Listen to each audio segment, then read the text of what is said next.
일본에는 젊었을 때 취업문이 닫혔고 중년이 된 지금은 임금 상승에서 밀려난 세대가 있습니다. 더욱 놀라운 건 이 문제가 단순히 월급에서 끝나지 않는다는 겁니다. 저축과 연금, 주거, 그리고 일본의 복지 부담까지 연결될 수 있습니다. 오늘은 일본의 취업 빙하기 세대가 왜 이런 상황에 놓였는지, 그리고 이 문제가 왜 우리에게도 중요한지 살펴보겠습니다.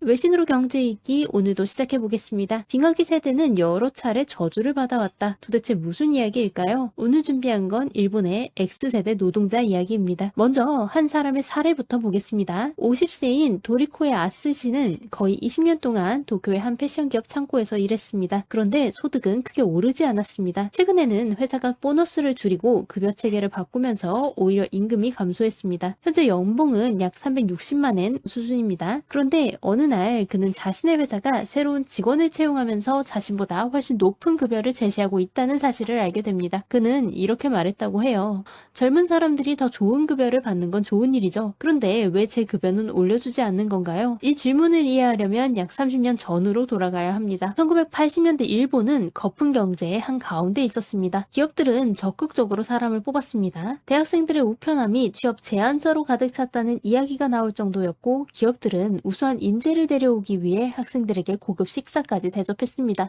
그런데 1990년대 초 거품 경제가 무너집니다. 문제는 일본의 고용 시스템이었습니다. 당시 일본 기업들은 기존 정규직 노동자를 쉽게 해고하기 어려웠습니다. 그래서 기업들은 기존 직원 대신 신규 채용을 줄이는 방식으로 대응했습니다. 결국 대학을 졸업하고 노동시장에 들어가는 순간부터 시험문이 닫히기 시작했습니다. 구인자 수와 대학 졸업자 수의 비율은 한때 거의 3배에 달했지만 2000년에는 1 아래로 떨어졌습니다.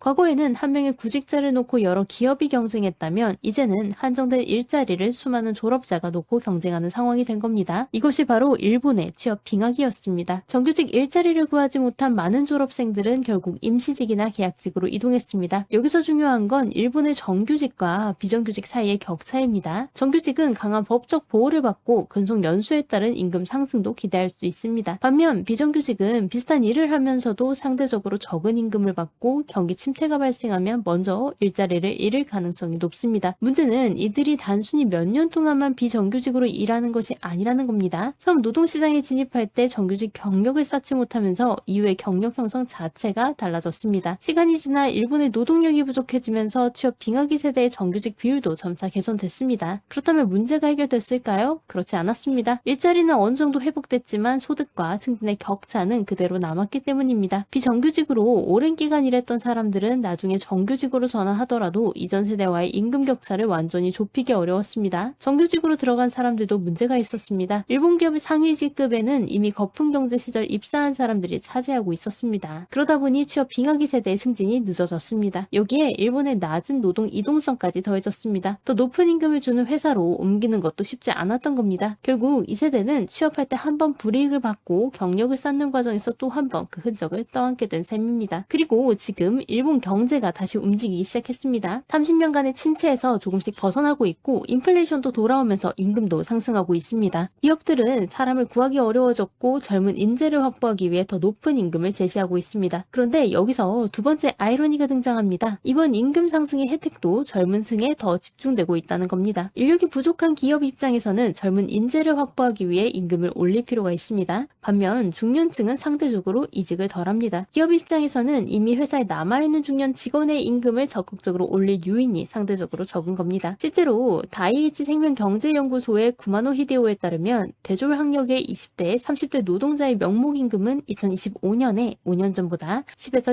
16% 상승했습니다. 그런데 50대 초반의 명목 임금은 오히려 1.3% 감소했습니다.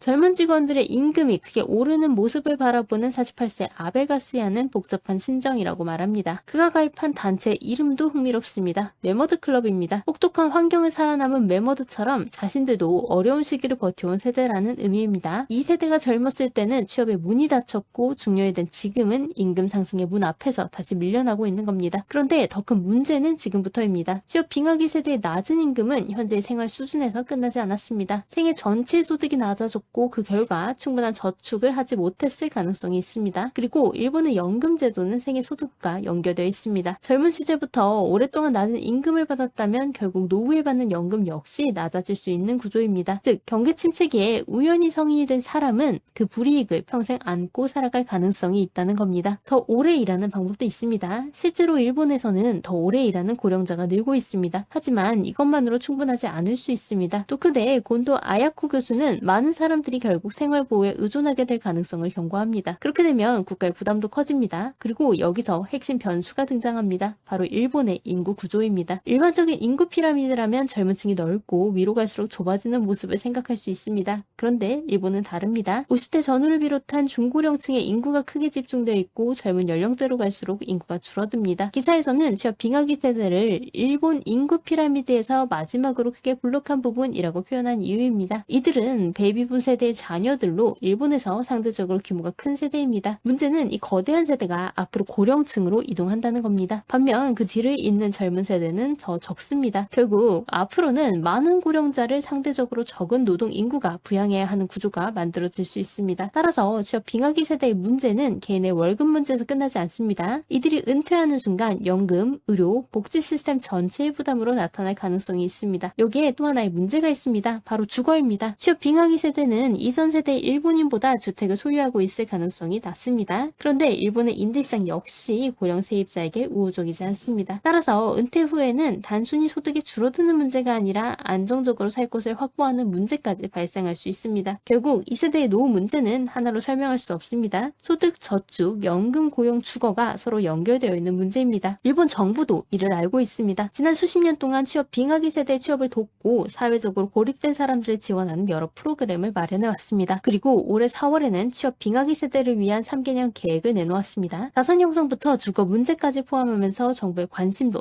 단순한 취업 지원에서 노후 생활 전반을 지원하는 방향으로 확대되고 있습니다. 오늘 이야기에서 가장 중요한 건 이들이 단순히 운이 나빴던 세대라는 것이 아닙니다. 이 세대가 보여주는 더 큰 문제는 노동시장에 진입하는 순간의 경제 상황이 이후 수십 년의 삶에 영향을 미칠 수 있다는 겁니다. 1980년대 노동시장에 들어간 사람들은 기업의 적극적인 채용과 함께 출발했습니다. 반면 1990년대 이후 노동시장에 들어온 사람들은 정반대의 환경을 만났습니다. 기업들은 신규 채용을 줄였고 많은 사람들이 비정규직으로 경력을 시작했습니다. 시간이 지나 고용 상황은 회복됐지만 소득과 승진, 저축, 연금에는 그 흔적이 남아 있습니다. 그리고 지금 일본 경제가 다시 살아나고 있지만 이번에는 젊은 층이 그 임금 상승의 중심에 서 있습니다. 결국 이 세대는 젊었을 때는 취업에서, 중년이 지금은 임금에서, 그리고 앞으로는 노후에서 세 번의 문제를 맞닥뜨릴 가능성이 있다는 겁니다. 그리고 저는 이 부분이 일본만의 이야기는 아니라고 생각합니다. 그래서 오늘 이 기사를 가져왔습니다. 청년기에 어떤 경제 환경을 만나느냐가 평생의 소득과 자산, 연금까지 좌우할 수 있다면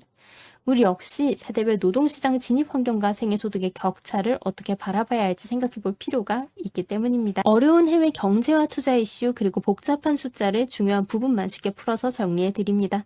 앞으로도 외신에서 다루는 글로벌 경제 이야기를 확인하고 싶으시다면 구독해 주세요. 저는 다음 영상에서 또 새로운 이야기로 돌아오겠습니다. 감사합니다.